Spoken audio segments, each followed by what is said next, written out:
खोलवर विचार करणारा प्रश्न विचारते. आजकाल मुलाच्या हातात पेन आहे की तलवार? जरा शांतपणे विचार करा. शिकायचं वाटते पण भीती वाटते गुणाची.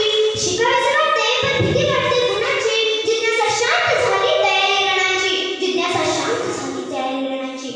आनंद हरवला पुस्तकात कारण ओझे अभ्यासाचे नाही, ओझे अपेक्षाचे शिकण्याचे. पुन्हा एकदा नमस्कार आदरणीय मान्यवर, शिक्षक, श्रोते मंडळी आणि माझ्या मित्रमैत्रिणींनो. मी अनुष्का गणेश बोरकर, इयत्ता 6वी तुकडी ब, विद्याप्रतिष्ठान सुपे इंग्लिश मीडियम स्कूलची विद्यार्थी. ज्या माते छत्रपती शिवरायांनी स्वराज्य घडवलं, ज्या भूमीत डॉक्टर बाबासाहेब आंबेडकर यांसारखे बुद्धिमंत लाभले, या देशाने चंद्रकांती आणि नीरज चोप्रा यांसारख्या खेळाडूंमुळे जगाला भारताच्या शौर्याची आणि विज्ञानाची ताकद दाखवून दिली, त्याच देशाची मी एक भावी आणि सुजाण अशी नागरिक आहे. ज्ञान, विज्ञान, शौर्य हाच आपल्या राष्ट्राचा इतिहास आहे. पण याच ज्ञानाच्या मार्गावर आम्हा विद्यार्थ्यांवर एक वेगळंच ओझं आहे. म्हणूनच मी ज्वलंत पण अनेकदा तडफडलेल्या विषयावर माझे विचार मांडण्यासाठी इथे उभी आहे. माझ्या भाषणाचे विषय आहे ओझे अभ्यासाचे की अपेक्षांचे. मित्रांनो, चंद्रयानचे यश पाहिले. हे यश केवळ एका रात्रीत नव्हे, तर याच्या मागे इस्रो वैज्ञानिकांचे अनेक वर्षांचे ज्ञानार्जन होते.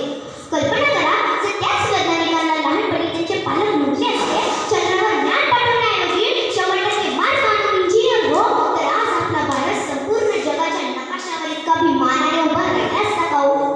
तसेच नीरज चोप्रा या तरुणाने ऑलिम्पिकमध्ये सुवर्ण पदक जिंकले.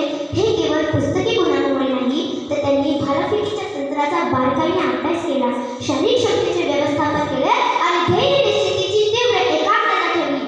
यालाच म्हणतात खरा अभ्यास, जो आपल्याला शून्यातून शिखर गाठण्याची ताकद देतो. अभ्यास हा कधीच एक ओझा असू शकत नाही, कारण ज्ञान आपल्याला शिका म्हणते पण धावा म्हणत नाही. मग या अपेक्षांचे अदृश्य आणि जड ओझे येते कुठून? आम्हाला ओझे वाटते ते पालकाच्या आणि शिक्षकांच्या टॉप करण्याच्या हट्टाचं. आम्हाला ओझे वाटते ते 100 पैकी 100 गुण आणणाऱ्या त्या अदृश्य स्पर्धेचं.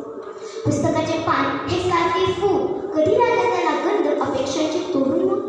पुस्तकाचे पान हे कागदी फूल, कधी लागत त्याला गंध अपेक्षांचे तोडून मग. शिकून व्हावे ज्ञानी, जगावे स्वतंत्रपणे, कशाला हवे ते जगण्याचे परतंत्रपणे. पालक हो, आम्हाला 90% गुण आणायचे, कारण तुम्हाला समाजात अभिमानाने सांगता यावं. पण या 90%च्या शर्यतीत आमचे किती बालपण आणि किती सर्जनशीलता मागे पडते याचा तुम्ही कधी विचार केला आहे? आजकाल बरीच मुलं तणावाखाली आहेत, कारण त्यांच्यासाठी अभ्यास हे ज्ञान मिळवण्याचा मार्ग नसून अपेक्षा पूर्ण करण्याची एक कठोर परीक्षा बनलेली आहे. अभ्यास हा एक साध्य आहे की साधनाचा बळी? म्हणून माझ्या पालक आणि आदरणीय शिक्षक तुमच्या मुलीच्या वतीने मी तुमच्याकडे कळकळीची मागणी करते. आम्हाला गुण नको, आम्हाला कौशल्य शिकवा.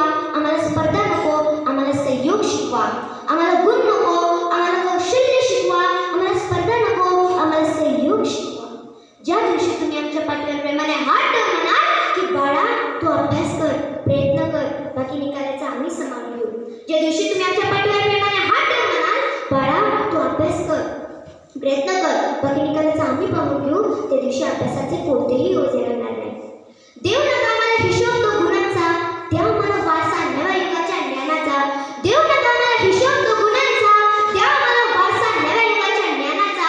ओझे अभ्यासाचे नसते, ओझे अपेक्षांचे असते. ओझे अभ्यासाचे नसते, ओझे अपेक्षांचे असते. मुक्त करा या ओझ्यातून हीच आमची अंतिम विनंती असते. मुक्त करा या ओझ्यातून हीच आमची अंतिम विनंती असते.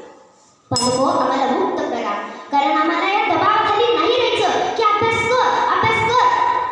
आम्हाला दबावाखाली नाही राहायचं.